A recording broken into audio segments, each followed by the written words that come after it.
TV조선 취재기자들이 전하는 뉴스의 중심, 보도본부 한라인, 저는 신효섭입니다.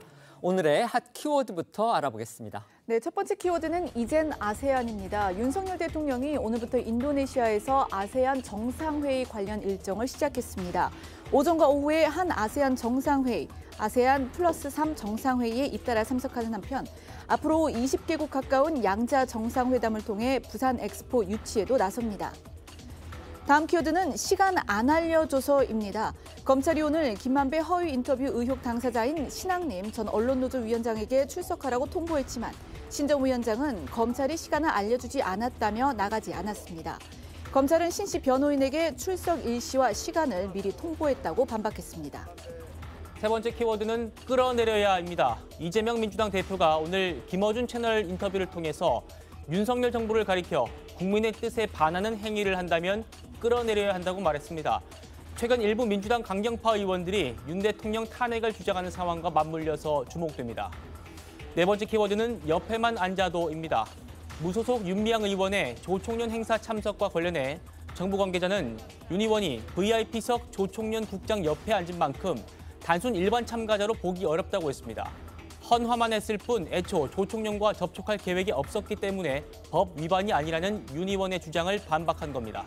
다음은 공천해볼까입니다. 국민의힘이 다음 달 서울 강서구청장 보궐선거에 당초의 무공천 입장을 바꿔 김태우 전 구청장을 공천하는 방안을 적극 검토하기로 했습니다. 민주당이 이 지역에 연고가 없는 진교훈 전 경찰청 차장을 공천한 게 영향을 미친 것으로 알려졌습니다. 마지막 키워드는 바티칸의 갓슨 신부님입니다. 한국 최초의 사제 성 김대건 안드레아 신부의 조각상이 세계 카톨릭의 중심 바티칸의 성 베드로 대성전에 세워졌습니다. 조각상은 갓과 도포 등 우리 전통 의상을 착용했는데 성 베드로 대성전 외부에 동양 성인의 성상이 설치된 건 처음입니다. 첫 번째 이슈로 가보겠습니다. 영상부터 확인하시죠. 커피 한 잔 주면서 너는 얘기 다 들었어. 그렇지 가 인마 이러면서 보내드래. 윤석열이가 보냈단 말이야? 후보들의 영상을 들어봤는데 윤석열이 몸통이다 이렇게 생각합니다.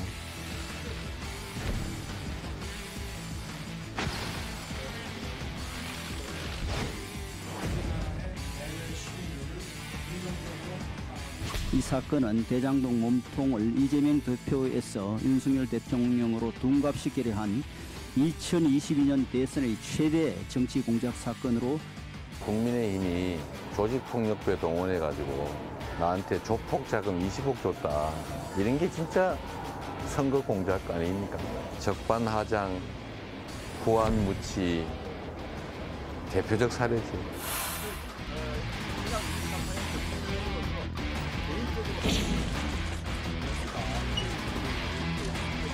저는 김만배하고도 공모한 것도 없고 뉴스타파도 하고도 공모한 게 없어요.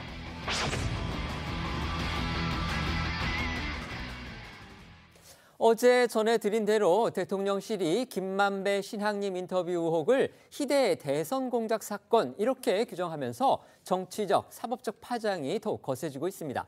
검찰 수사 역시 속도를 내는 모습인데요. 오늘 오전에는 김만배 씨에 대한 압수수색이 있었습니다. 네, 이 대장동 사건 허위 인터뷰 의혹을 수사 중인 검찰이 오늘 오전 이 화천대유 대주주 김만배 씨의 주거지와 이 화천대유 사무실 등 3곳을 압수수색을 했습니다. 김 씨는 당시 그 허위 인터뷰가 나갔던 뉴스타파의 이 전문위원이었던 이 신학님 전 언론노조 위원장과 공모를 해서 2021년 9월 15일 이 대장동 사업과 관련해 윤석열 대통령이 부산저축은행 사건 수사를 무마해줬다는 이 허위 인터뷰를 한 혐의를 받고 있고 또 그 허위 인터뷰 대가로 신정위원장에게 1억 6,500만 원을 건넨 혐의 등을 받고 있습니다. 이 오늘 압수수색은요, 제가 이제 금방 설명드린 그 배임 증제 및 청탁금지법 위반 혐의로 진행이 됐습니다. 네, 검찰은 김만배 씨의 구속기간 연장도 추진하고 있습니다. 김 씨의 구속기간이 내일 만료되는데 검찰이 추가 구속영장 발부를 법원에 요청을 했고 오늘 오전 10시부터 지금 영장 신문이 진행되고 있습니다. 이렇게 검찰이 김 씨의 신병을 묶어두려는 데는 단순히 현재 진행되고 있는 여러 재판 때문만이 아니라는 해석이 나옵니다. 지난 대선 때 윤 대통령의 수사 무마 의혹과 관련해서 거짓 인터뷰를 했다 이런 정황을 포착한 검찰로서는 김 씨가 석방되면 집중적인 수사가 어려워질 수 있고 또 추가 증거 인멸 우려도 있다고 보기 때문입니다. 검찰은 핵심 당사자인 신학님 전 위원장에게 오늘 나와서 조사받으라 이렇게 통보를 했습니다. 하지만 오늘 조사 일단 무산이 됐죠. 네, 검찰은 앞서 이 신 전 위원장의 자택과 사무실을 압수수색한 지 사흘 만인 지난 4일에 신 전 위원에게 오늘 검찰청에 출석을 해달라라고 통보를 했습니다. 하지만 이 신 전 위원장 측은 검찰이 구체적인 출석 시간을 전해주기로 해놓고 어젯밤까지 연락이 오지 않았다라고 주장을 하면서 출석을 하지 않았습니다. 네. 이에 대해서 검찰이 이 신 씨 변호인한테 출석 일시와 시간을 오늘 오전 10시로 통보를 했다라고 반박을 하면서 양측 간의 진실 게임 양상도 벌어졌습니다. 검찰은 향후 조사 일정을 다시 조율한 다음에 신 씨를 불러서 1억 6천만 원의 이 대가 관계 등을 집중적으로 추궁을 할 계획입니다. 이번 사건을 둘러싼 이 정치권 공방도 거세지고 있는데요. 여당인 국민의힘에서는 사실상 이재명 대표를 이번 의혹의 배후로 겨냥을 하면서 이 공세 수위를 높이고 있고 어제까지 공식적 입장 없이 침묵을 하던 민주당에서도 거센 반발의 목소리가 나오고 있는 건데요. 오늘 오전 이 여야의 목소리 들어보시겠습니다. 저는 이재명과 김만배는 원팀이다라는 표현을 확신에 차서 쓸 수 있고 공동의 이해관계를 가지고 윤석열 대통령을 떨어뜨리기 위한 대선 조작에 적극적으로 나섰는데 그 전부터 이재명 대표가 이런 보도가 나올 것을 알고 있었고 나오자마자 기다렸다는 듯 선대위의 모든 관계자들이 총동원되어서 SNS로 집중 공격을 퍼부은 건 사전 교감 없이는 불가능하다고 생각합니다. 지금 계속 그 신학님과 김만배 얘기를 가지고 이제 얘기를 계속 전개를 아마 시킬 건데 그 의도성이 분명히 보인단 말이에요. 대선 공작이라고 하는 프레임으로 이미 이제 만들어서 물타기를 들어가는 거 아니냐. 이 이재명 당대표를 또 끌어들여서 대선 전에 이 문제를 이슈화하면서 대선 공작으로 지금 가려고 하는 의도가 보인다. 이렇게 저는 해석하고 있는 거죠. 오늘 오전에 국민의힘은 긴급 대책회의까지 열었습니다. 네, 국민의힘은 이번 의혹을 대선 공작 게이트로 이제 명명을 하고 이 진상규명 TF 출범이나 법적 조치 여부 등 이 당 차원의 향후 대응 방향을 논의하기도 했습니다. 이 회의를 주재한 윤재욱 원내대표는 이 사건의 본질은 가짜 뉴스로 대선 결과를 바꿔치려 한 이 희대의 대선 공작이라면서 이 민주당의 연루를 의심할 수밖에 없는 상황이라고 주장을 했는데요. 오늘 오전 이 국민의힘 목소리 조금 더 들어보시겠습니다. 당선자를 윤석열에서 이재명으로 바꾸기 위해 자행되었던 중대한 국기문란이자 반민주적, 반헌법적 범죄입니다. 그 수혜 또한 단연 이재명 대표와 민주당으로 돌아갈 것이기에 상식적으로 민주당의 연루를 의심할 수밖에 없는 상황입니다. 민주당은 어제까지만 해도요 이렇게 뚜렷한 언급이 없었습니다. 그런데 오늘은 검찰의 조작이다 이런 주장까지 하면서 아주 적극적으로 역공에 나서고 있습니다. 그렇습니다. 사실 이번에 여당이 이 이재명 대표를 김만배 씨의 배후로 지목을 한 셈이거든요. 그러다 보니까 이제 친명계 의원들이 강하게 반발하고 나선 겁니다. 이재명 대표 정무실장인 김영진 의원이 오늘 라디오에 출연했습니다. 이번 의혹이 자신이 볼 때는 전형적인 윤석열 검찰 정부의 조작이다 이렇게 주장을 했습니다. 그러면서 이 대통령실과 여당이 이번 의혹을 대선 공작으로 하는 건 국정의 난맥상을 또다시 이 대표에게 덮어 씌우려는 의도가 보인다 이렇게 주장을 했고요. 12월 대장동 특검도 재차 주장을 했습니다. 오늘 오전에 민주당 회의가 있었는데요. 여기서 또 박찬대 최고위원이 검찰이 대장동 브로커 조우영 씨를 봐줬다는 건 분명한 사실이다. 대선 기간에 공작을 행한 건 바로 국민의힘이다. 이렇게 주장을 했습니다. 목소리 들어보시겠습니다. 검찰이 조우영을 봐줬다는 사실도 분명한 사실입니다. 오히려 대선 기간에 공작을 행한 것은 국힘당입니다. 전형적인 제가 보기에는 그 윤석열 검찰 정부의 조작이라고 봅니다. 특검을 통해서 그런 부분이 선동인지 아닌지도 조작인지 아닌지 확인하면 될 것 같아요. 당시 윤석열 검사가 조우영 씨를 만났느냐 안 만났느냐의 문제는 지엽적이고 그건 전혀 지엽적인 문제죠. 박영수 특검과 윤석열 검찰총장과 김만배 간의 법적 카르텔에 문제는 없었는지 특검을 통해서 확인해 보면 되는 거 아닙니까? 들으신 것처럼 민주당은 이제 이번 의혹과 이재명 대표의 연관성 이걸 아주 강하게 부인하고 있습니다. 하지만 어제도 저희가 이제 알려드렸지만요, 이 정황들을 되짚어 보면 의심을 지우기 힘든 그런 대목들이 있는 것, 이것 또한 사실입니다. 검찰이 확보한 관련자들의 진술도 계속 보도가 되고 있죠. 네, 어제 저희 뉴스나인 단독 보도였는데요. 이 브로커 조 씨가 지난 대선을 앞두고서 김만배 씨한테 이 허위 기사들 때문에 괴롭다라는 호소를 했었다는 최근에 검찰 진술도 알려졌습니다. 대선을 앞둔 2021년 9월에 김 씨가 이른바 윤검사 커피 인터뷰를 한 직후부터 조 씨한테 취재진들의 전화가 쏟아졌고 또 한 달 뒤 조 씨가 김 씨한테 이런 괴로움을 토로를 했는데 김 씨로부터 아무 얘기하지 말고 뚜벅뚜벅 가라라는 답변이 돌아왔다는 겁니다. 그런데요, 이 인터뷰가 처음 보도된 거는 대선 사흘 전, 그러니까 지난해 3월이었습니다. 그럼 이제 보도가 되기 전부터 조 씨가 언론 취재에 시달렸다. 지금 이건가요? 네, 말씀을 하신 대로 이 김만배 씨 인터뷰 내용은 인터뷰를 한 지 반년이 지난 2022년 3월 6일에 보도가 됐습니다. 하지만 2021년 9월에 김 씨 인터뷰 직후에 이미 조 씨한테는 2022년 3월에 보도되지도 않은 내용 그리고 조 씨가 알고 있는 사실과 다른 내용을 묻는 취재진의 전화가 쏟아졌다고 합니다. 김만배 씨가 다 끝난 다음에 아니다라고 말하면 그때 가서 어쩌겠냐 뭐 이런 말도 했다는 게 이 조 씨의 검찰 진술 내용이거든요. 검찰은 사건 당사자 조 씨가 이 가짜 뉴스를 부인하지 못하게 김 씨가 이런 식으로 좀 입단속을 한 것으로 보고 있습니다. 관련해 당시 김 씨의 인터뷰 내용도 다시 한번 들어보겠습니다. 진짜로 갔더니 커피 한 잔 주면서 너는 얘기 다 들었어. 그렇지 가 인마 이러면서 보내드래. 윤석열이가 네가 조우영이야 이러면서. 윤석열이가 보냈단 말이야? 커피 뭐 하면서 뭐 몇 가지를 하더니 보내주더래. 그래서 사건이 없어졌어. 조 씨는요, 최근에 검찰 진술을 통해서 지난 대선 국면에서 이 윤 대통령의 수사무마 의혹을 보도한 언론들, 바로 그 언론들에 대해서까지 불만을 드러냈다. 이렇게 또 알려졌습니다. 그러니까 본인은 이게 수사무마라고 아니라고 했음에도 불구하고 언론들이 정반대로 지금 보도를 했다라는 건데, 이 조선일보에 따르면 조 씨는 특히 그 2021년 10월부터 JTBC 경향신문 등에 윤석열 검사에게 조사받은 적 없고 누군지 알지도 못했다 이런 입장을 밝혔지만 그 입장은 거의 보도가 되지 않았다면서 이 언론들은 윤석열 검사가 부산저축은행 사건 수사를 무마했다. 그 내용만 반복 보도를 했다고 진술한 것으로 전해졌습니다. 네, 조 씨는 또 JTBC 기자한테 30분 넘게 대장동 대출은 2011년 부산저축은행 수사 대상이 아니었고 당시 대검 중수부가 나를 수사한 자체가 없다. 수사가 없었는데 수사 무마가 말이 되겠냐 이렇게 30분 동안 설명을 했다고 했습니다. 그러면서 JTBC 해당 기자도 알았다고 해놓고 이해했다고 해놓고 그 내용은 전혀 보도하지 않았다 이렇게 진술했다고 합니다.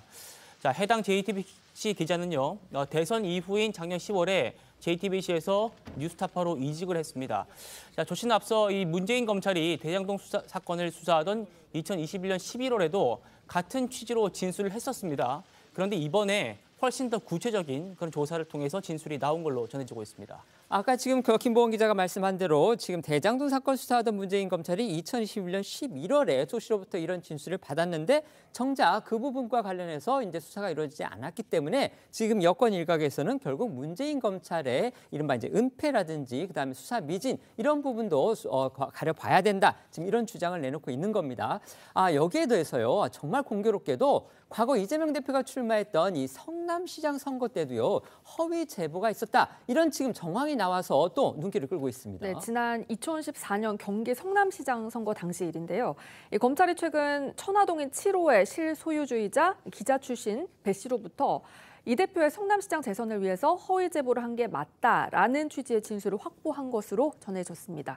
배 씨는 현재 대장동 개발 이익이 범죄 수익인 걸 알면서도 이 배당금 121억 원을 받은 혐의, 또 2014년 지방선거 과정에서 이 허위 제보를 했다라는 혐의를 받고 있고요. 이 허위 제보 혐의는 이 대표가 이른바 이 형수 욕설 통화 녹음 파일이 공개된 이후에 좀 논란이 커지지 않았습니까? 이때 이 경쟁 후보였던 새누리당 신영수 후보를 음해하기 위해서 좀 사실과 다른 내용을 전달을 했다는 건데요. 검찰은 이 대표 측근 정진상 전 정무조정실장, 유동규 전 본부장, 또 대장동 민간업자 남욱 씨 등이 이 배 씨를 통해서 신 후보 동생이 녹음 파일을 유포해서 이 검찰의 기소 의견으로 송치가 됐다 이렇게 제보를 한 것으로 보고 있고요. 또 당시에 배 씨는 같은 회사 기자한테 이 내용을 전달을 해서 6.4 지방선거 하루 전날인 2014년 6월 3일에 이 내용이 보도가 됐습니다. 관련해서 유동규 전 본부장은 2014년 지방선거 때 이 댓글 작업, 그러니까 당시 이재명 후보를 위해서 댓글 작업을 했었다, 이렇게 밝히기도 했죠. 네, 직접 들어보겠습니다.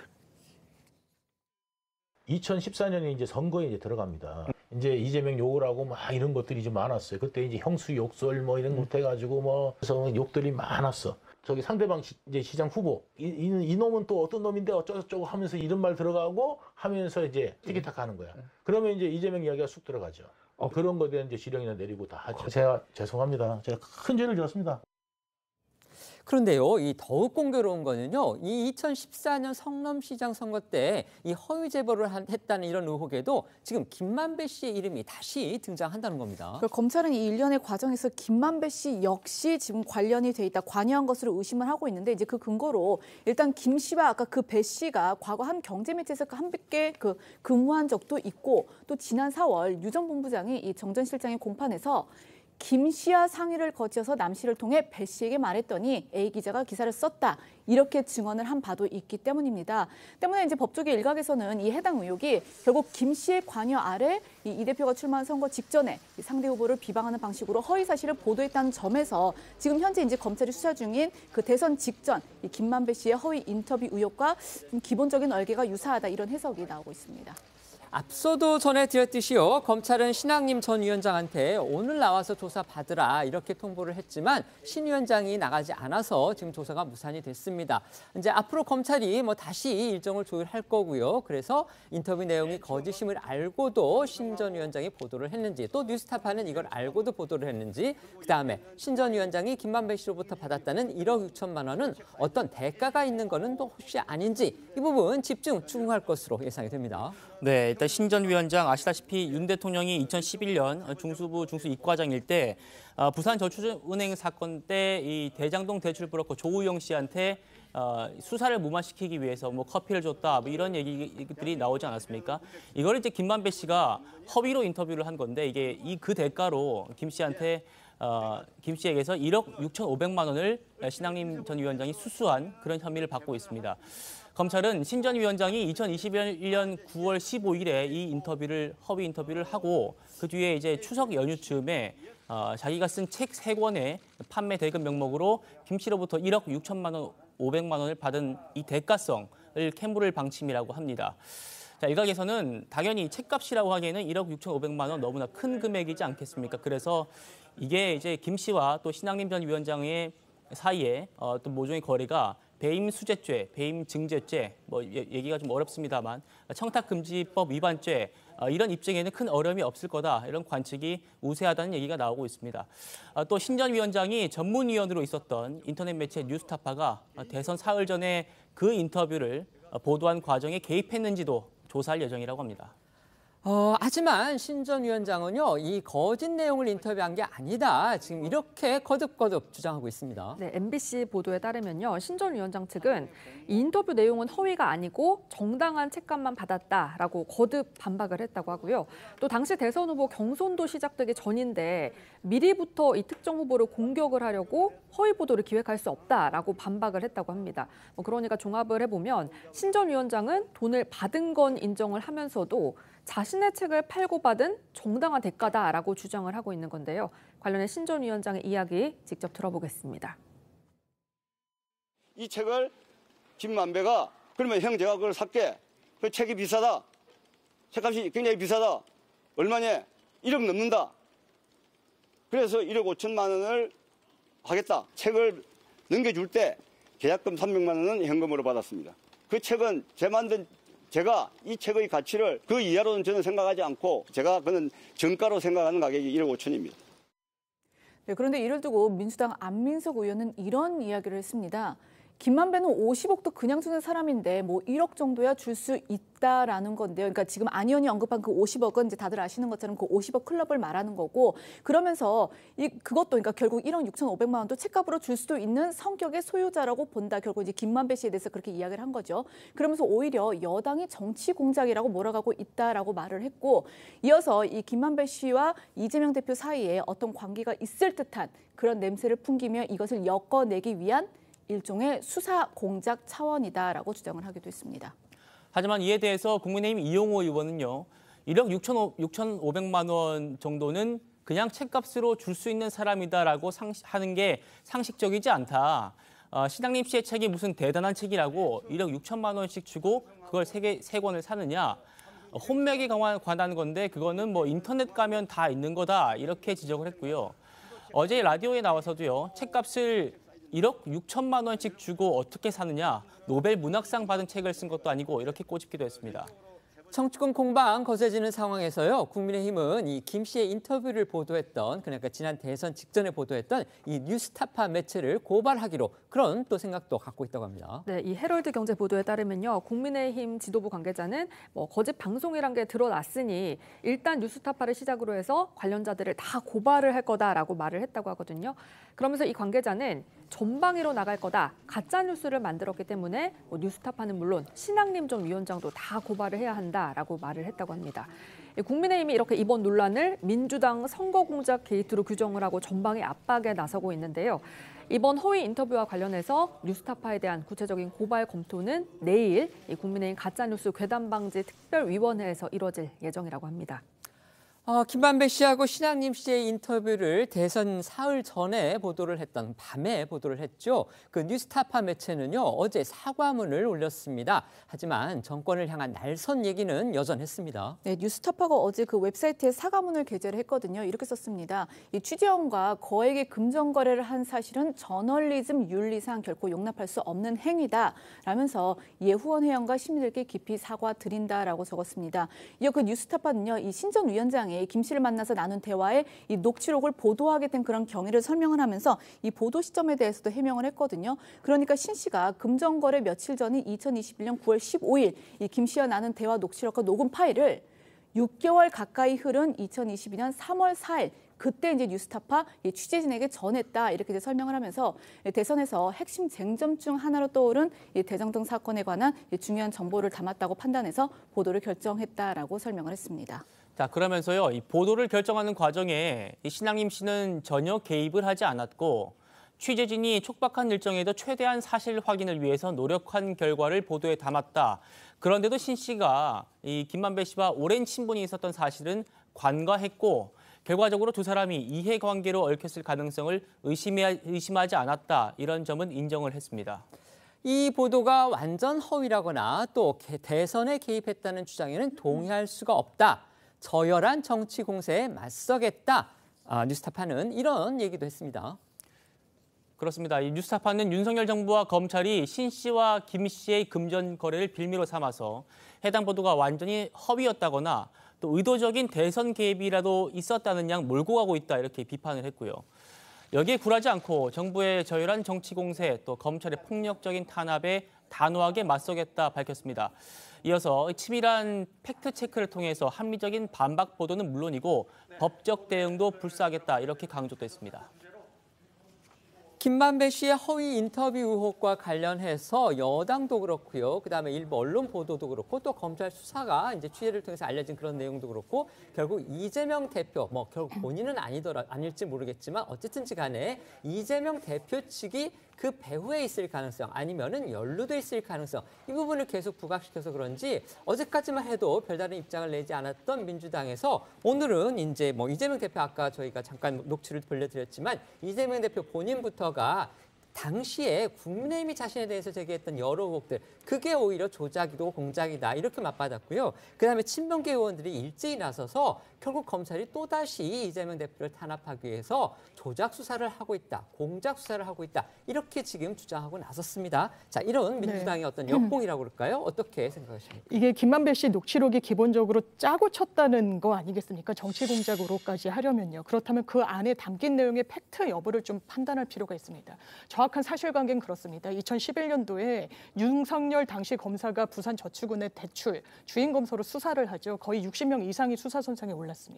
그 당시에 수사조차 받지 않았다는 조우형 씨 변호인을 선임했었습니다. 팩트입니다. 박영수 전 검사장, 윤석열 대통령과 상당한 특수관계로 알려진 변호인을 선임했습니다. 그리고 수사선상에 오르지 않게 됐습니다. 이건조차 되지 않았으니까요. 그렇다면 그 수사 정당한지 언론이 물은 건 뉴스타파 해당 녹취가 공개된 이후가 아닙니다. 2021년도부터 훨씬 그 이전부터 여러 언론이 문제 제기를 했던 사안입니다.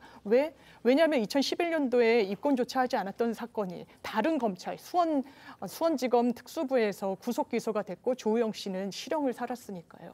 그렇기 때문에 그 당시에 혹시 변호인의 특수관계와 연결고리는 없는지 언론들이 진단했던 겁니다. 저도 뉴스타파를 두둔할 생각 없습니다. 금전거래 책값이라는 주장 믿기 어렵습니다. 다만 김만배 씨에게 그 당시에 유력한 대선 주자였던 윤석열 후보를 음해할, 그것도 언론사에게 돈까지 줘가면서 할 동인이 있었느냐, 굉장히 물음표가 쳐지는 부분이 있습니다. 그렇기 때문에 지금 이 순간에는 정치 공작이다, 대선 조작이다라고 이야기하기에는 상당히 좀 많은 구멍이 있는 것도 사실이라고 생각합니다. 네. 지금 이 조우영 씨는 당시 2011년 부산저축은행 사건에서 대장동 사건은 그 대상도 아니었거니와 자기는 중수과의 수사를 받은 적도 없다라고 주장할 뿐만 아니라 2022년에 이러한 인터뷰 기사가 나오기 전부터 자기는 기자들 그리고 특정 언론을 지금 적시했습니다. J모 언론, K모 언론에 나는 그런 말을 한 적이 없다라고 얘기를 했다고 하니 이 조우영 씨가 지금 이러한 진술을 한 게 최근의 일이라고 하니 요거는 확인이 금세 될 것 같거든요. 그래서 검사들에게 무슨 얘기를 했는지 확인할 필요가 있고요. 이 사건이 이렇게 심각할 수밖에 없었던 것은 대장동 사건이라는 게 원래 뭐 유동규 씨를 포함해서 428억이 어디로 갔으며 실제로 지금 그 녹취록 속에 정영학 녹취록 속에 이익의 절반은 그분의 것이라 그랬는데 그분이 무엇이냐 해갖고 이게 일파만파로 커진 사건인데 느닷없이 이 인터뷰를 계기로 2011년 부산저축은행 사건이 나오면서 마치도 이것이 50억 클럽 그리고 그 이전에 지금 이제 그 윤석열, 박영수로 연결되는 대장동 사건의 사건이 바로 대장동 사건의 씨앗이다라고 민주당이 주장했기 때문에 이거는 반드시 밝혀야 되고요. 그다음에 이 사건에 대해서 몇 가지 좀 짚을 것은 사실은 말이죠. 민주당이 대선 때에 이런 전적이 없었으면 모르겠으나 과거에 이회창 후보와의 그 대결에서도 실제로 민주당 소속 국회의원 내지는 그 김대업이라는 사람의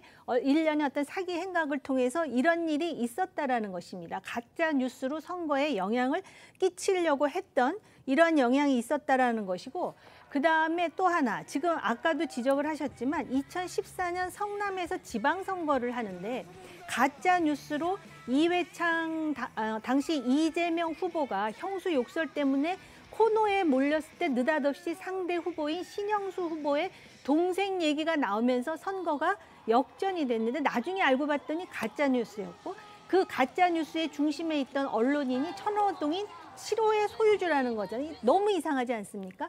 그리고 그 배경에도 지금 김만배라는 이름이 오르내린다면은 이 연속선상에서 반드시 이 부분에 대해서는 진실이 뭔지 좀 찾아봐야 된다라는 것이고 그다음에 두 가지. 지금 여기서 보면 인터뷰에서 1억 6,500만 원을 받았습니다. 처음에 300만 원 받고 그다음에 1억 6,200만 원 부가세까지 포함이라 그러거든요. 그런데 이 신앙님이라는 사람이 그 돈을 받고도 정당한 대가라는 말을 하는 이 세태와 윤리, 우리 사회에 그래도 인텔리겐차라고 하는 사람들의 이 부분과 함께 지금 여당의 태도, 이 보통 김만배가 50억 클럽에 50억씩 줬으니 1억 5천 준 게 뭐 그렇게 많으냐라고 말하는 여당 의원, 여당이 아니고 야당, 야당 의원 네. 안민석 의원의 이런 발언을 볼 때 과연 이 민주당 또는 민주당 진영이라고 하는 사람들의 윤리, 그다음에 전적, 그다음에 몇 가지 그 실증할 수 있는 사례로 볼 때 이 문제는 심각하다라고 주장해도 지나치지 않다라는 것입니다. 여당이 김만배 씨와 신학님 전 위원장의 가짜 인터뷰 의혹을 고리로 대여 공세를 강화하고 있죠. 이런 가운데서 이재명 민주당 대표는 오늘 탄핵을 시사하는 듯한 그런 인터뷰 발언을 해서 지금 파장이 일고 있습니다. 그렇습니다. 자, 어제 단식장에서 녹화를 하고 오늘 방송된 걸로 알려진 김어준 씨의 유튜브 채널에서 한 말입니다. 이 대표는 국민의 뜻에 반하는 행위를 하면 끌어내려야 한다. 그게 민주주의다. 이렇게 주장을 했습니다. 이재명 대표가 구체적으로 끌어내려야 할 그 대상이 뭔지를 말하지는 않았습니다. 하지만 인터뷰상의 어떤 맥락을 보면 결국은 현 정부를 뜻하는 거 아니냐 지금 이런 해석이 나오고 있는 거고요. 그렇다면 대통령 측에서 내려오게 만들 수도 있다. 이렇게 지금 볼 수밖에 없는데 그렇다면 이거는 결국 탄핵을 뜻하는 거 아니냐 이런 지금 해석이 나오고 있는 겁니다. 그렇죠. 민주당 일부 강경파 의원들이 최근에 잇따라서 윤 대통령 탄핵 얘기를 하고 있는 그런 상황과 맞물려 가지고 논란이 예상되고 있습니다. 이 대표 얘기 직접 들어보시겠습니다. 지금의 국가와 정부는 회초리를 든 무서운 의붓아버지 같은 모습이에요. 겨우 만들어낸 이 나라의 민주주의가 이제는 공포, 억압, 폭력 이런 걸로 무너지고 있어요. 내 반대 세력은 전부 반국가 세력이다. 내가 국가다 이런 생각이에요. 짐이 곧 국가다. 내가 왕이다. 저는 그런 생각으로밖에 읽히지 않아요. 정말로 국민의 뜻에 국리민복에 반하는 행위를 하면 끌어내려야 하는 것인데 그게 민주주의라는 거죠. 저들이 3년 6개월 남은 나머지 그 짧은 기간을 위해서 이런 무도한 일을 벌이겠는가. 뭔가 장기 집권이나 무력에 의한 영구 집권을 꾀하는 게 아니냐. 이런 생각이 듭니다. 반드시 이 폭주를 막아야 됩니다. 네, 들으신 것처럼 이 대표는 이 인터뷰에서 윤석열 정권이 장기 집권을 목표로 하고 있다라고도 주장을 했습니다. 저들이 3년 6개월 남은 짧은 기간을 위해 이런 무도한 일을 벌이겠냐. 시스템과 문화 체제를, 법제도를 통째로 다 바꿔서 뭔가 장기 집권이나 무력에 의한 영구 집권을 꾀하는 게 아니냐는 생각이 든다. 공포스럽다.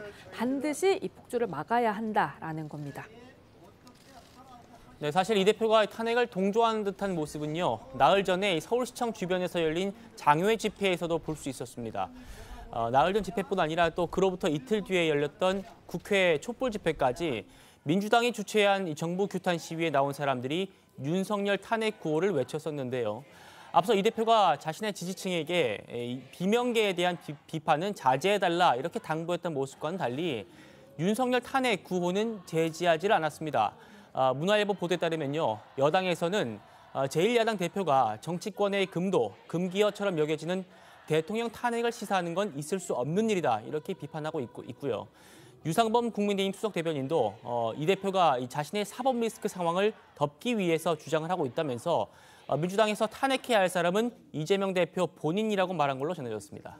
아까 시청자 여러분들도 이제 들으셨겠지만요. 이 대표가 이 인터뷰에서 이제 윤석열 정부를 의붓 아버지로 비유한 그런 발언도 있었습니다. 일각에서는 뭐 정권 비판을 할 수는 있겠는데 이 비유가 적절치 못하다. 자칫 재혼가정 아버지를 싸잡아 폄하하는 것으로 비칠 수 있다. 지금 이런 지적도 나오고 있습니다. 그러니까 앞서 들으신 그 발언인데요. 이재명 대표가 민생이 너무 어려운데 그러니까 우리 국민들은 든든한 아버지 같은 그런 국가와 정부를 기대를 하지만 지금의 국가와 정부는 회초리를 든 의붓 아버지 같은 모습이다라고 발언을 한 겁니다. 근데 이걸 두고서 이제 여당에서는 갑자기 웬 재혼가정 비하냐. 제1야당 대표다운 진중함을 가지라 이렇게 일침을 하기도 했습니다. 이재명 대표가 탄핵을 시사하는 듯한 인터뷰를 녹화했던 어제요. 이 공교롭게도 국회 본회의에서는 민주당의 중진 의원에게서 이 탄핵 발언이 나왔습니다. 그렇습니다. 어제 국회 대정부 질문에서 나온 발언인데요. 첫 질의자였던 민주당 서른 의원이 이 해병대 채모 상병 순직 사건 수사 의혹을 놓고 한덕수 국무총리와 공방을 벌이는 그런 과정이었습니다. 이때 서 의원이 대통령이 직권을 남용하고 법을 위반한 사실이 분명하다면서 대통령을 탄핵할 소지가 충분히 있다 이렇게 주장을 한 겁니다. 대정부 질문이 시작하기 전에 김진표 국회의장이 예의를 갖추고 경청해달라고 여야에 당부를 했습니다만 시작부터 이렇게 탄핵 발언이 나오니까 여야 간에 고성이 오가면서 한 차례 소동이 벌어졌습니다. 자, 윤석열 정부 출범 이후에 국회 본회의장에서 대통령 탄핵이 언급된 건 이번이 처음입니다. 직접 들어보시죠. 직권 남용이 분명하고 대통령이 법 위반한 것이 분명한 사실입니다. 법 위반하면 결과는 어떻게 됩니까? 의원님 말씀하신 대로 많은 국민은 그렇게 생각하고 계시지 않습니다. 탄핵 갈 수 있는 소지가 충분히 있다는 말씀 분명히 드립니다. 이대로 가면은 윤석열 정권은 역사에 준엄한 심판은 물론이고 국민들이 탄핵하자고 나설지 모르겠습니다. 국민들이 이 발언하는 사람들의 말을 못 듣게 방해하고 있어요. 그러니까 제발 좀 경청해 주시기 바랍니다. 초등학교 반상회에 가도 이렇게 시끄럽지는 않습니다. 네, 이후에 민주당 김두관 의원 역시도 가세를 했습니다. 윤 대통령이 야당과 국민 그리고 언론과 역사를 상대로 폭정을 휘두르고 있다라면서 탄핵 주장에 힘을 보탰고요. 민주당 차원에서는 박성준 대변인이 나서서 의원들의 개인적 입장이고 윤 대통령의 국정 운영 시스템이 제대로 작동을 하느냐에 대한 문제를 제기한 거다. 이렇게 진화에 나섰지만 여당에서는 비판이 쏟아졌습니다. 윤재욱 원내대표는 이 탄핵 발언이 심각한 대선 불복 행위이자 민주주의 자체를 부정하는 행위라고 강력 비판을 했고요. 여의도 연구원장인 박수영 의원은 일부 야당 의원의 지속적인 탄핵 발언은 이 합헌적으로 선출된 정부에 대한 내란 선동 행위다라고 꼬집었습니다. 장동혁 원내대변인 논평에서 발언을 즉각 취소하고 국민 앞에 사죄하라고 촉구를 하면서 민주당이 대선에 패배한 것이 분한지 대통령이 취임하자마자 탄핵을 입에 달고 산다 이렇게 말을 하기도 했습니다. 윤재욱 원내대표 발언 들어보시겠습니다. 저희들은 이 심각한 대선 불복 행위로 보고 있습니다. 뭐 잊어버릴만 하면 탄핵을 얘기하고 있는데 그 탄핵이라는 게 헌법을 위반했거나 이런 그 탄핵 사유가 있어야 탄핵 이야기를 하는데 잊어버릴만 하면 탄핵 운운을 하고 해서 이 정상적으로 국민이 선택한 그 대통령에 대한 그 저희들은 뭐 그 해서는 안 될 그런 정말 그 심각한 선거 불복 또 민주주의 체제 자체를 부정하는 것이랑 다름없다 이렇게 생각하고 있습니다. 사실 어떤 정파에 속하느냐 이 부분을 떠나서요. 대통령 탄핵이라는 건 국민이 민주적으로 구성한 헌정체제를 강제로 중단시키는 겁니다. 따라서 함부로 말해서는 안 되는 그런 아주 엄밀한 문제임은 분명합니다. 그런데도 민주당의 강경파 의원들은 현 정권 출범 초기부터 이 탄핵을 입에 올려서 여권으로부터 비판을 자초했습니다.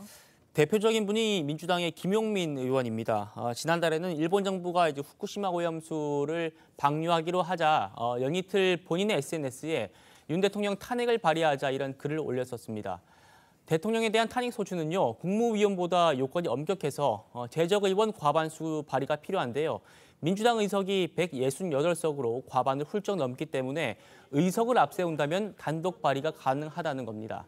자, 지난 4일에도요. 민주당 내에는 탄핵을 추진하게 되면 적극적으로 동의하겠다고 밝힌 의원들이 꽤 있다면서 계속 주장을 이어가기도 했습니다. 직접 들어보시죠. 윤 대통령이 이 방향을 바꿔서 적극적으로 반대하고 중단시키려는 노력을 하지 않는 한 저는 대통령으로서 자격이 없다고 보거든요. 그것이 대통령 탄핵 사유에 해당한다고 보시는 건가요? 네, 맞습니다. 의원들 사이에서는 공감대가 많이 형성된 건 아닌데 당신이 추진하면 내가 적극적으로 동의하겠다라고 이렇게 동의 의사를 밝힌 의원들도 꽤 있으십니다. 어제 국회에서는 대정부질문 첫날을 맞아서 여야가 정치 현안을 두고서 아주 치열하게 맞붙었습니다. 네, 야당에서는 이 서른 의원이 탄핵 발언을 하면서 좀 성공을 날렸다면은 이 여당에서는요 민주당을 가짜뉴스 진원지로 지목을 하면서 역공을 펼쳤습니다.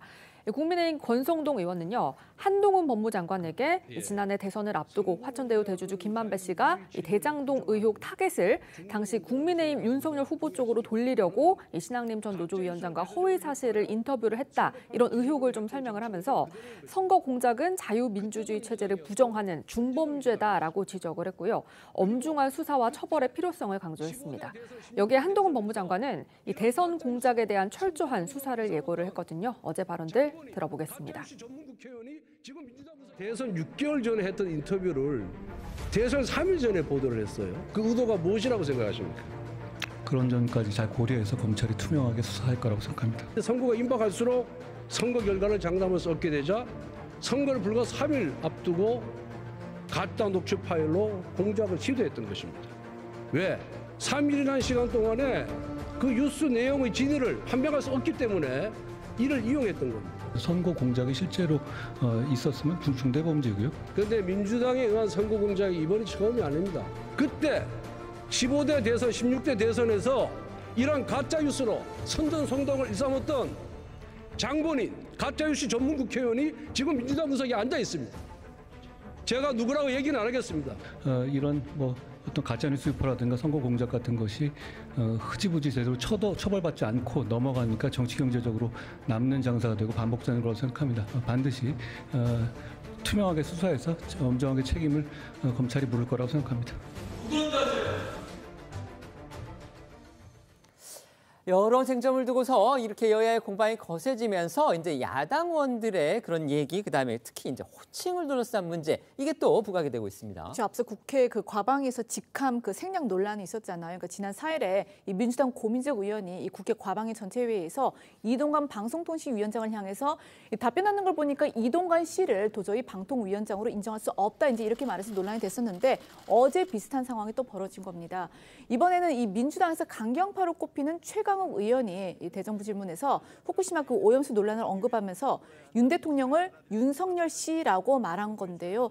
이 최 의원은 그 발언 과정에서 뭐 윤석열 후보라는 그런 호칭을 쓰기도 했지만 끝내 이 대통령이라는 호칭은 쓰지 않았습니다. 이 그제 논란이 됐던 이 고민정 의원 발언과 어제 최강욱 의원 발언 이어서 들어보시겠습니다.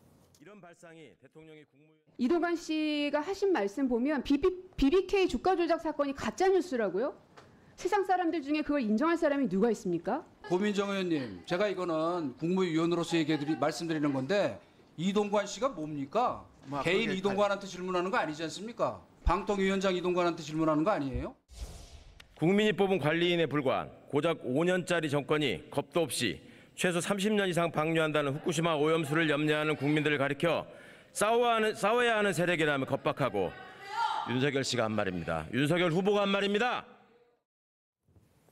첫날부터 여야가 이렇게 격한 고성을 주고받으니까요. 아까 저희가 잠깐 보여드렸지만 이 김진표 국회의장이 의장석에서 초등학교 반상회도 이렇지는 않다, 이렇게 쓴소리까지 했습니다. 하지만 의석에서는 이제 고성이 계속 오갔는데 그러던 와중에 국회 의석이 한순간에 잠잠해진 그런 순간도 있었다고 합니다. 네, 바로 10번째 질의제로 나선 정의당 류호정 의원과 또 한덕수 총리 두 사람의 질답 과정이었는데요. 1992년생입니다. 류호정 의원이요. 올해 31살이고요. 또 한 총리는 1949년생으로 74살입니다. 두 사람 나이 차이가 이제 43살인데요. 그럼에도 불구하고 두 사람이 이제 한국 정치 발전에 관한 진지한 토론을 펼쳐가지고 눈길을 끌었던 겁니다. 류 의원은 한 총리를 향해서 저는 오늘 총리님과 싸우지 않을 겁니다, 이런 말로 질의를 시작했는데요. 약속대로 김영삼 정부 때부터 윤석열 정부에 이르기까지 한 총리가 이제 5개 정부에서 고위직을 역임한 그 비결을 묻는가 하면요. 또 극심한 여야 대립이 원인이 무언지 이런 거에 대해서 진지한 토론을 이어갔습니다. 이걸 두고 네티즌들이 정쟁과 비난이 없었던 아름다운 대정부 질문이었다, 이런 반응들 보이고 있습니다. 어제 모습 보고 오시겠습니다. 저는 오늘 총리님과 싸우지 않을 겁니다. 총리님은 5 정부에 걸쳐서 보수 진보를 가리지 않고 고위직을 역임한 진기록의 보유자이십니다. 이렇게 중용되시는 이유는 무엇이라고 생각하십니까? 그 부분은 정말 모르겠습니다. 자화자찬을 하실 수 있는 타이밍인데도 단호히 철벽을 치시는 겸손함이라고 제가 생각을 하겠습니다. 정치가 바뀌어야 대한민국이 바뀐다라는 말 저보다 많이 들어보셨을 텐데 저는 고개가 갸우뚱해집니다. 저는 그거는 절대로 진전되고 있고 더 나아지고 있다, 이렇게 봅니다. 정말 의원님들 열심히 공부하시고 정말 대단하세요. 그래도 후퇴는 아니다, 진전은 하고 있다라는 말씀에서 사실 저는 잘 모릅니다만 선배님이 그렇게 말씀하셨기 때문에 좀 나아지기 위한 고통이 아닌가라고 좀 기대를 하고 싶어집니다. 네, 류호정 의원은 지난 2월에 있었던 대정부 질문에서는 이 비동의 강간죄 사안을 두고 한동훈 장관과 좀 차분하지만 치열한 토론을 하기도 했었고요. 지난해 9월에는 신당역 영무원 스토킹 살인 사건 현장을 찾은 한동훈 법무장관에게 고마운 마음이 들었다라고 말하면서 관련 질의를 이어간 적도 있었는데요. 지난 모습 보고 오겠습니다. 지금 이 공간에서 피해자와 가장 가까운 연령대 여성으로서 또 안 믿으실 수도 있겠지만 조금 고마운 마음이 들기도 했습니다. 법무부 장관이 추모 공간을 찾아왔고 또 그게 보도까지 된 마당이라면 국민들께서는 어떤 기대를 하게 될 텐데요. 저는 이런 사안을 두고 데이트 폭력이다, 좋아서 그런 거다, 피해 호소인이다, 이런 말 같지도 않은 소리를 하는 게 아니라면 여러 가지 하나의 범죄를 놓고 여러 가지 분석을 할 수 있다고 생각합니다. 이게 뭐 여성 범죄가 아니다, 이게 보복 범죄고 스토킹 범죄긴 하지만 이런 류의 범죄가 여성에게 더 아주 많이 일어나는 것은 분명한 사실이고요. 단식 중인 이재명 대표가 이제 뭐 친야 방송인입니까 언론입니까 참 뭐 성격을 좀 저희가 규정하기가 어려운데 김어준 씨의 유튜브 채널에 나와서 이런 얘기를 했습니다. 지금의 국가와 정부는 회초리를 든 무서운 의붓아버지 같은 모습이다. 그러고 나서 정말로 국민의 뜻에 국민 민복에 반하는 행위를 하면 끌어내려야 하는 것인데 그게 민주주의다.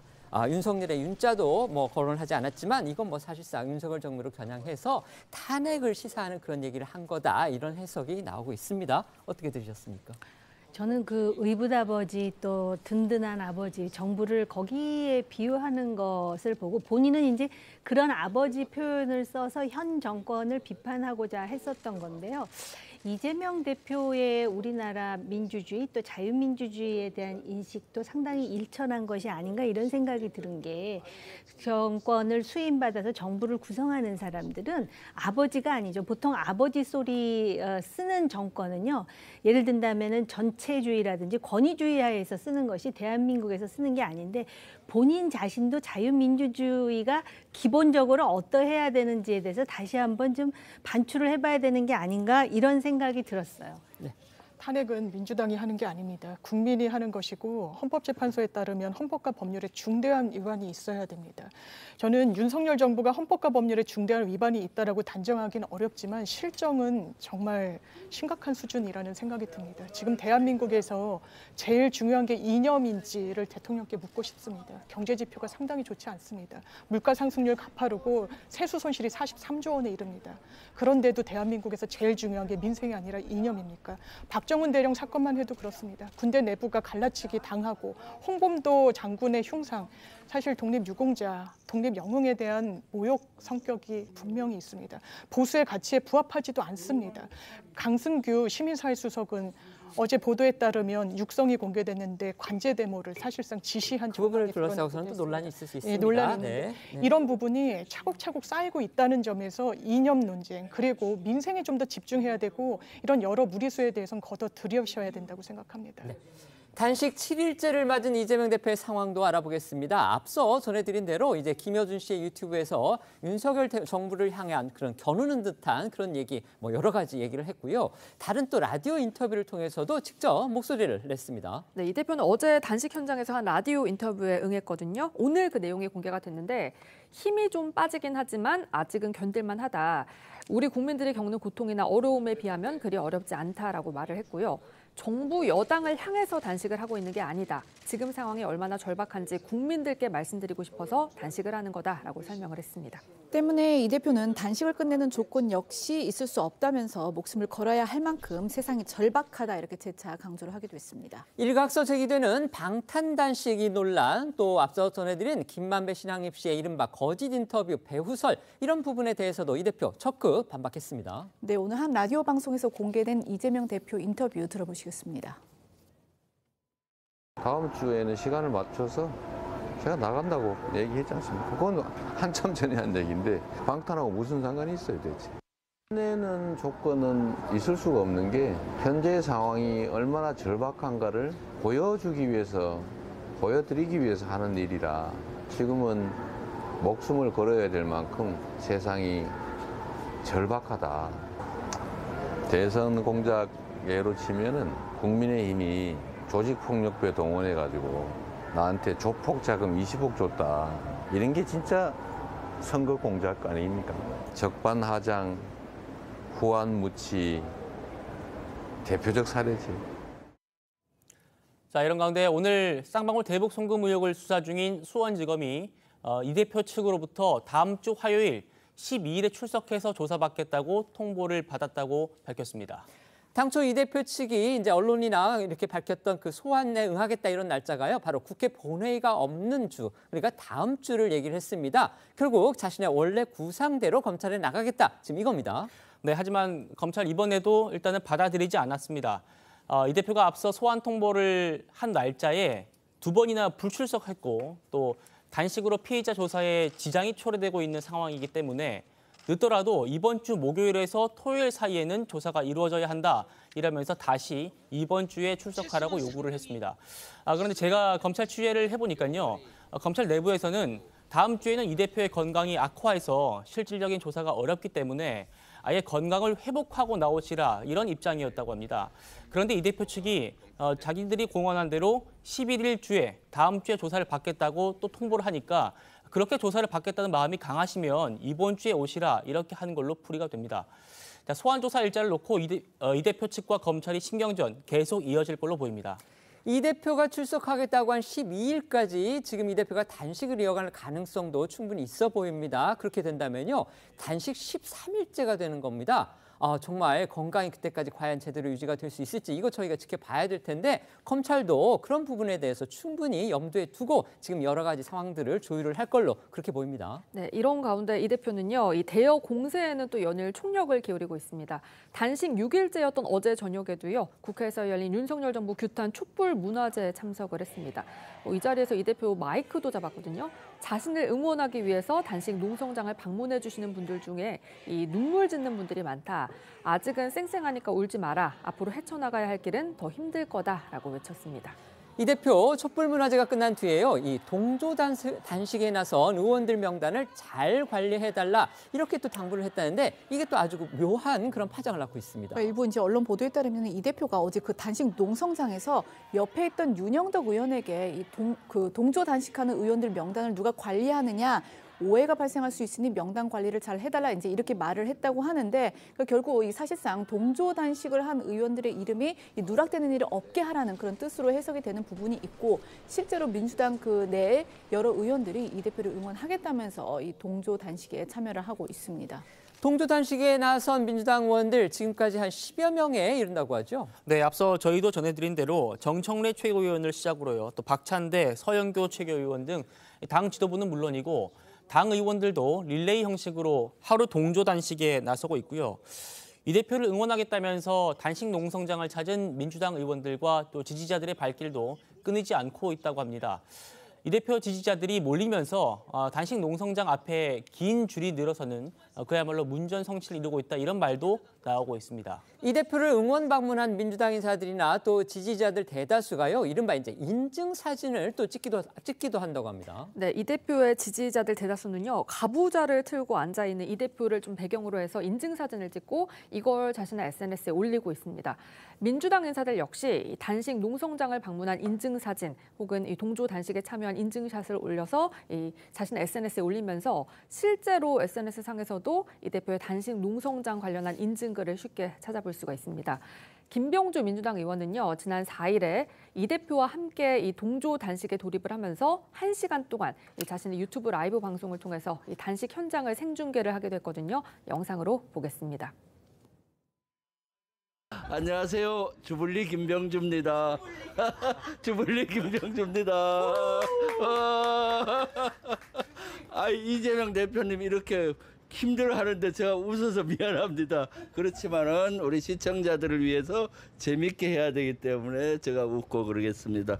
오늘 제가 이재명 대표님 옆에서 같이 이렇게 지키면서 봤습니다. 이재명 대표님 지금 목숨 바쳐 모든 걸 걸고 고통을 감내하면서 지금 윤석열 대통령 정부와 맞서기 위해서 단식 5일째입니다. 사실 우리는 이재명 대표님과 저도 동고동락하기 위해서 시간 나는 대로 옆에 와서 이렇게 같이 하고 있습니다. 지금 우리가 많이 와주고 사실 내가 인정합니다. 네, 하지만 일각에서는 이 대표의 단식 농성장이 좀 북적거리는 현상에 대해서 비판하는 목소리도 나오고 있긴 합니다.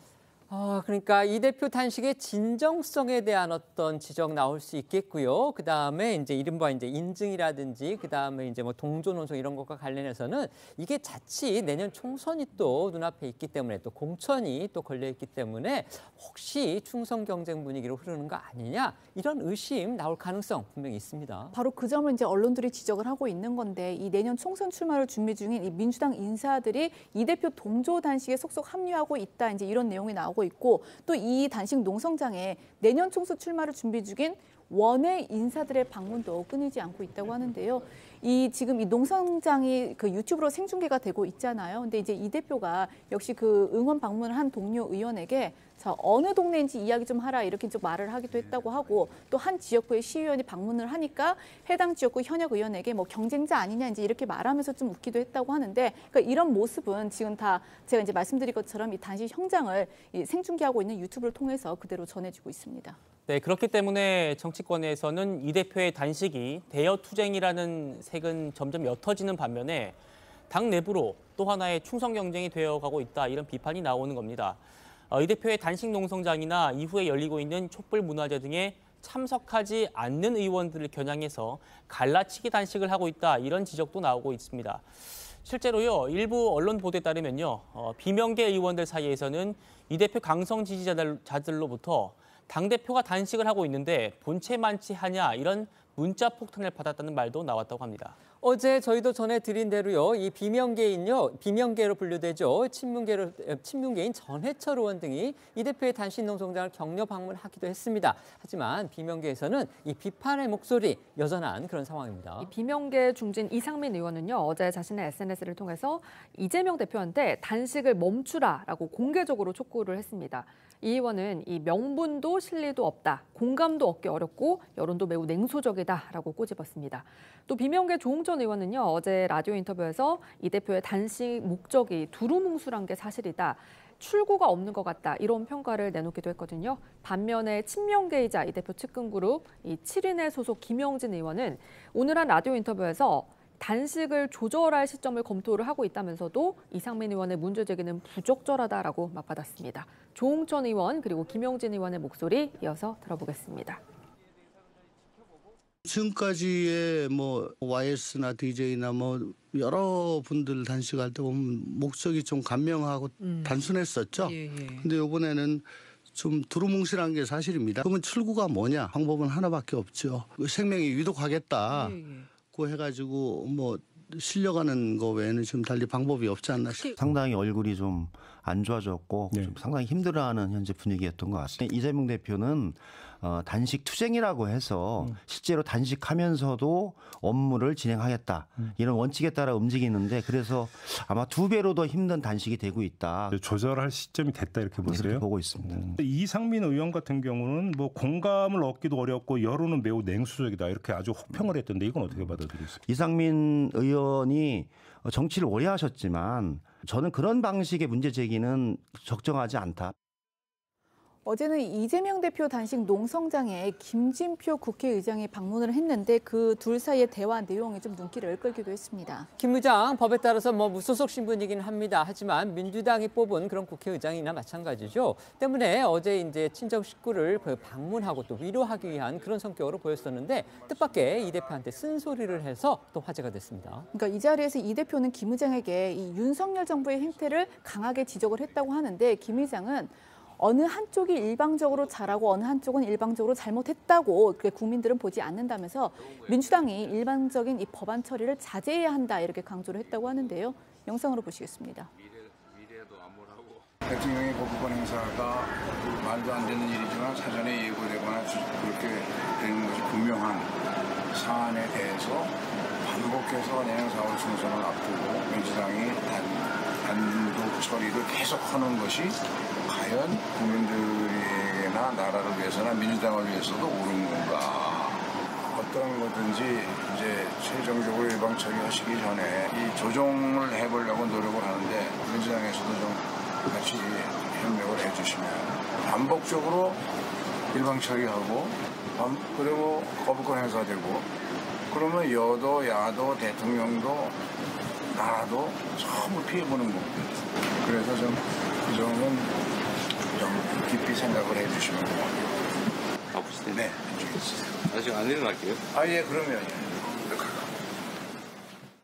자, 시청자 여러분 보신 것처럼 김 의장이 발언을 이어가는 동안 옆에서 듣고 있던 이 대표가 무표정으로 정면만 보다가 한 번씩 고개를 떨어뜨리기도 하는 그런 모습 보였습니다.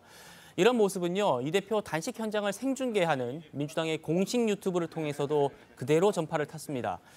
그러니까 댓글창에서는 이 대표 지지자들이 김진표 의장을 향해서 도대체 왜 오는 거냐, 가만히 있지 않겠다. 소금은 뿌리려고 있는 거다. 이런 비판을 쏟아냈습니다. 이런 가운데 민주당이 계속되고 있는 사법 리스크 중에 하나죠. 바로 전당대회 돈봉투 의혹인데요. 어제 법정에서 이 증거로 제시된 녹취를 통해서 송영길 전 대표의 연관성은 물론이고요. 돈봉투를 받은 것으로 의심할 수 있는 민주당 의원들 이름까지 그대로 지금 공개가 돼서 또 파장이 큽니다. 네, 어제 이 돈봉투 의혹 관련 재판이 있었는데 검찰이 이 사건의 핵심 증거죠. 이른바 이종근 녹취록을 법정에서 재생을 한 것으로 전해졌고요. 특히 검찰이 이 송영길 전 대표가 당내에 돈봉투가 살포되는 과정을 알고 있었다라고 판단을 한 그 정황이 녹취록에 담겨 있었다고 합니다. 녹취록 속의 관련 대목 앞서 언론을 통해 공개되면서 화제가 된 그런 내용들이긴 합니다. 네, 관련 녹취록 다시 한번 들어보겠습니다. 내가 그 얘기도 했어. 성만이 형이 좀 연결해줘서 그거 좀 나눠줬다. 그렇게 얘기는 했어 내가. 누구한테? 영길이 형한테. 내가 조금 성만이 형이 준비해준 걸 가지고 인사를 했습니다. 내가 그때 잘했네, 잘했어 막 그러더라고. 그냥 이제 뭐 더 안 해도 되는 건가? 아니 영길이 형한테 이제 좀 물어보고 아직도 20일 정도가 남아 있는 거 아니에요. 그러니까 막판에 스피치 낼 때 한 번씩 더 해갖고. 영길이 형이 어디서 이제 구했는지 그런 건 모르겠지만 내용은 모르고 많이 처리를 많이 했더라고. 네, 하지만 송영길 전 대표는 앞서 자신의 돈봉투 의혹을 전혀 알지 못한다, 그리고 그런 사실도 없다 이렇게 전면 부인을 해왔습니다. 본인은 떳떳하다면서 이 검찰에 스스로 출석해서 기자회견을 열기도 했는데요. 앞서 나온 송 전 대표 목소리도 들어보시겠습니다. 지금 박 전 보좌관이 현재 구속돼서 기소가 됐는데 제가 듣기로는 본인은 5천만 원을 김모 씨 사건으로 받은 사실 자체가 없고 받은 사실 자체가 없으니까 윤관석 의원에게 전달했다는 사실 자체도 성립할 수가 없고 그러니까 송영길이 안다고 보고했다는 말 사실 자체도 성립할 수가 없는 구조로 되어 있습니다. 더구나 한동훈 장관의 표현에 따르면 마치 무슨 매표 행위를 한 것처럼 이렇게 매도를 했는데 오히려 저를 지지했던 국회의원들은 저한테 후원금을 냈습니다. 자, 어제 검찰이 법정에서 튼 그 녹취에는 이 돈봉투를 받았거나 또 함께 살포를 계획한 걸로 의심되는 현역 의원들의 실명이 그대로 공개가 됐습니다. 간간히 관련해서 언론 보도가 있기는 했었습니다. 하지만요, 이 법정 제출 증거 자료를 통해서 실명이 공개된 건 전혀 차원이 다르다, 이렇게 봐야 되겠습니다. 맞습니다. 해당 녹취 내용 제가 좀 더 자세히 전해드리면요. 윤관석 의원이 이정근 전 부총장한테 아침 회의에 김남국, 또 윤재갑 등 4명 정도가 못 나왔다. 김남국, 윤재갑, 이 둘은 호남이다, 이렇게 말을 합니다. 자, 김남국 의원의 지역구는 아시다시피 경기도 안산인데요. 김 의원의 고향이 광주입니다. 그래서 호남이라고 한 것 같고요. 그러니까 이 전 부총장이 호남은 챙겨야 한다, 이렇게 답을 했습니다. 또 윤 의원이 인천 둘하고 종성에는 안 주려고 했는데 우리도 주세요 해서 3개를 뺏겼다, 이런 말도 했고요. 윤 의원이 주도한 송영길 캠프 핵심 인사 모임 기획회의 구성원으로 의심이 되는 그 명단도 일부 공개가 됐거든요. 강내구 씨가 이 전 부총장과 통화해서 윤관석, 임종석, 이성만, 허종식, 이용빈 정도만 딱 넣어서 라며 가장 중요한 사안에 대해서 의견을 공유합시다라고 말한 부분이고요. 검찰은 이 기획회의에서 돈봉투 살포 계획이 확정이 됐다라고 보고 있습니다.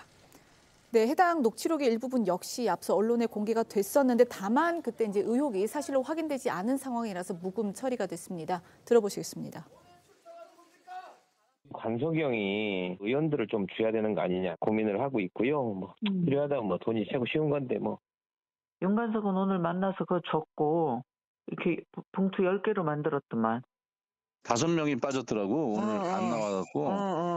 아니 모자라면 오빠 채워야지 무조건. 그래서 하는 김에 다 해야지. 그래서 우리 하여튼 이나 이 둘은 또 호남이잖아. 거기 해야 돼 오빠. 아이 오빠 호남은 해야 돼. 그래서 나는 인천 둘하고 원래 안 주려고 그랬는데 얘들이 보더니 또 형님 그냥 한 개 우리도 주세요. 또 그래갖고 거기서 3개 뺏겼어. 네, 하지만 실명이 거론된 의원들 대부분은 의혹을 전면 부인하고 있습니다. 동아일보에 따르면 허종식 의원은 이 강래구 씨야 회의 자체를 한 적이 없다, 돈봉투도 본 적이 없다라는 입장을 밝혔고요. 또 윤재갑, 임종석, 이용빈 의원 측도 이 돈봉투를 받은 사실 전혀 없다는 입장을 밝혔습니다. 이성만 의원 측 역시 이미 검찰 수사에 대해 이 반박하는 입장을 냈다고 의혹을 부인했고, 이 김남국 의원은 수차례 연락을 시도를 했지만 연결되지 않았다고 합니다. 돈봉투 의혹 사건 재판에서 이렇게 이 의원들의 이름 실명이 공개가 됐습니다. 이거 어떤 의미가 있을까요? 유의미하죠. 왜냐하면 녹취가 가공됐다라고 보기는 좀 어려운 정황들이 있습니다. 그런데 검찰 이 부분 빨리 수사해야 됩니다. 이 공판정의에서 재생하는 방식으로 증거 현출이 되는 경우가 있는데요. 이 녹취를 검찰이 확보한 게 지난해 9월입니다. 이정걸 씨가 구속 기소되면서요. 이 실명을 확인하는 건 굉장히 간이한 절차입니다. 그렇다면 총선 스케줄, 어떤 정치 일정을 고려하지 않는다면 반드시 불러서 진작에 수사를 마쳤어야 되는데, 이런 부분 윤관석 의원의 공소장에도 누락돼 있는데 금품 수수에는 누군가 받았는지가 들어가야 됩니다. 그렇지만 검찰 적시하지 않았습니다. 수사의 기밀 이야기했지만 수사 그렇게 하지 않습니다. 그렇기 때문에 정치적 의도성 의심받고 있는 겁니다. 네. 이게 걸릴 거라고 생각하지 않고 사적으로 오래전에 대화를 한 것임에도 불구하고 지금 돈 받았다고 의심되면서 거명되는 의원들은 하나같이 전화를 안 받거나 또는 안 했다고 펄쩍 뛰잖아요. 그러니까 우리나라의 지금 그 국회 내 이런 현상을 보면은 실제로 법치주의가 돼야 되는데 1년에 이 법 기술자 내지는 법률주의가 난무하는 게 아닌가, 이런 생각이 들어서 참 안타깝습니다. 네. 지금부터는 어쩌다 이런 일이 코너로 이어가겠습니다.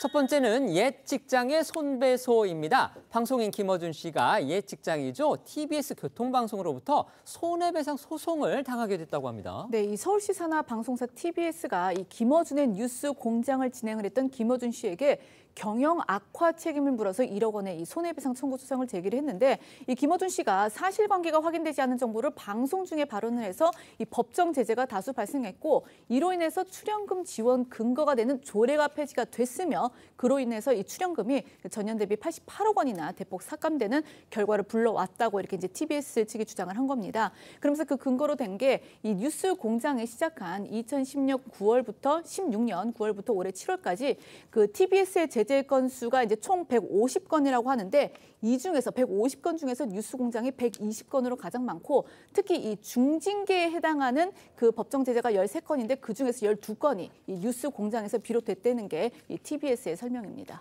네, TBS 관계자는 뉴스공장은 특히 객관성과 공정성 관련 규정에서 가장 많은 제재를 받았다고 밝히기도 했습니다.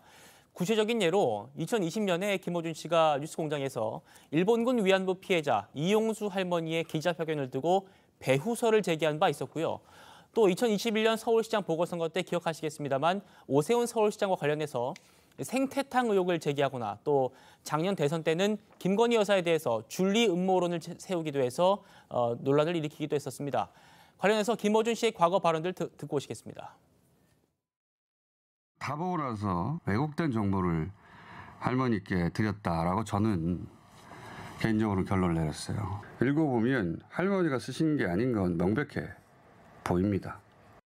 오세훈 후보와 함께 생태탕을 먹었다고 주장을 하고 있는데, 혹시 그날 기억하십니까? 하얀 면바지에 신발이 그 캐주얼 로퍼, 상당히 멋진 구두였죠. 로퍼의 브랜드도 생각나시죠? 그게 이 정도면 오세훈 후보가 당시 내곡동 측량 현장에 갔었다는 것은 이제 더 이상 논란의 여지가 없는 거 아닙니까? 뉴스공장이 줄리 의혹을 다루기로 한 것은 검찰 커넥션 등이 다 이 줄리 의혹에서 출발하기 때문인데요. 단순 사생활이 아닌 거죠. TBS가 경영 악화를 이유로 해서 1억 원의 손해배상을 청구하는 그 대상에는요, 김어준 씨 말고도 이강택 전 대표도 포함되어 있습니다. 네, TBS는 이강택 전 대표에 대해서도 이제 책임을 물었는데, 그 이유에 대해서 프로그램 공정성 논란이 반복적으로 발생함에도 편성 및 이 진행자에 대한 조치 없이 상황을 악화시켜서 TBS의 존립을 위협했다라는 비판을 받아왔다면서, 김어준 씨에게 이 지역 공영 방송의 이 통상 수준 대비 약 3배에 달하는 출연료를 지급해서 대해서 이 경영 책임자로서 권한 남용 및 배임 행위를 했다 이렇게 지적을 했는데요. TBS는 앞서 김어준 씨에게 이 별도의 계약서 없이 회당 200만 원 상당의 출연료를 지급을 했다는 의혹에 휩싸인 바 있습니다. TBS는요, 또 상표권과 관련해서도 1억 원의 손해배상 청구 이거 할 예정이라고 합니다. 네, 현재 이 김어준 씨가 유튜브로 진행하는 프로죠. 이 김어준의 겸손은 힘들다 뉴스공장 이 이름이 이 TBS의 기존 프로그램 명과 유사해서 이게 시청자들한테 혼동을 일으켜 이 채널 이미지를 훼손하고 있다라는 건데요. TBS는 손해배상 소송은 서울 서부지법에 또 상표권 소송은 서울중앙지법에 각각 낼 걸로 전해졌고요. 경영 악화 손해배상 1억 원, 또 상표권 관련 1억 원을 합해서 청구액은 모두 2억 원인 것으로 알려졌습니다. 두 번째는요, 권총은 무섭지입니다. 이거 무슨 사연입니까? 네, 지난달 27일에 충북 청주에서 벌어진 일입니다. 유동인구가 많은 퇴근 시간에요. 지금 보시는 대로 한 남성이 흉기를 들고 길거리를 배회한다는 신고가 접수돼서 경찰이 지금 출동한 그런 모습입니다. 이후에 용의자를 발견한 경찰이 권총을 지금 꺼내가지고 남성을 신속하게 제압을 했는데요. 이 검거 과정이 불과 20초밖에 걸리지 않아서 화제를 모으고 있습니다. 영상으로 보고 싶죠.